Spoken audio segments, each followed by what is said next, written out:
In today's video, you'll learn how to undo and redo in Inkscape so you can quickly fix mistakes, move back through your edits, and recover changes while designing.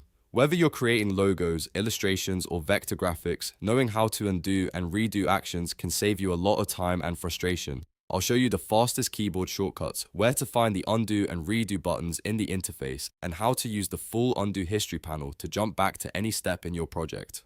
If this tutorial helps you out, make sure to hit the like button and subscribe to the channel for more simple Inkscape tutorials just like this. Alright, let's get started. Before using undo and redo in Inkscape, make sure you're actively working on your canvas and have already performed at least one action. For example, you might move an object, resize a shape, change a color, or edit some text. Inkscape keeps track of these changes in an internal history so that you can move backward or forward through your edits. If you have not made any changes yet, the undo option will not be available because there is nothing to reverse. Once you perform an action, Inkscape immediately records it and allows you to undo it whenever you want.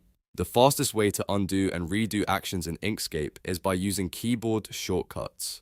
To undo your last action, simply press Ctrl and Z on your keyboard. As soon as you press this shortcut, Inkscape will reverse the most recent change you made to your design. If you want to redo an action that you just undid, press Ctrl, Shift, and Z at the same time. This will move your editing history forward again and restore the change you previously reversed. One useful thing about these shortcuts is that you can press them repeatedly. For example, pressing Ctrl and Z multiple times will step backward through many edits in sequence, while pressing Ctrl, Shift, and Z will move forward through those same steps again. Another way to undo and redo actions in Inkscape is by using the command bar icons. Look at the command bar near the top of the Inkscape interface. You should see two curved arrow icons. The arrow pointing to the left represents the undo command. Clicking this button will undo the last action you performed. Right next to it, you'll see a curved arrow pointing to the right. This is the redo button. Clicking this icon will redo the last action that was undone. These buttons are especially helpful if you prefer using the mouse instead of keyboard shortcuts.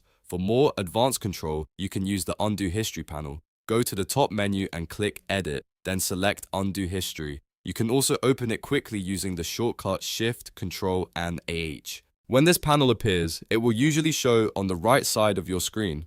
The panel lists every action you have taken since opening the file, including movements, edits, transformations, and other commands. Instead of undoing changes one step at a time, you can simply click on any action in the list to instantly jump back to that exact point in your editing history. This is extremely useful when you want to undo dozens of steps quickly without repeatedly pressing keyboard shortcuts. Keep in mind that the undo history only lasts for your current session. If you close Inkscape and reopen the file later, the previous history will be cleared and you won't be able to undo earlier actions. Also remember that some complex commands like filters or extensions may appear as a single step in the history even if they changed multiple objects.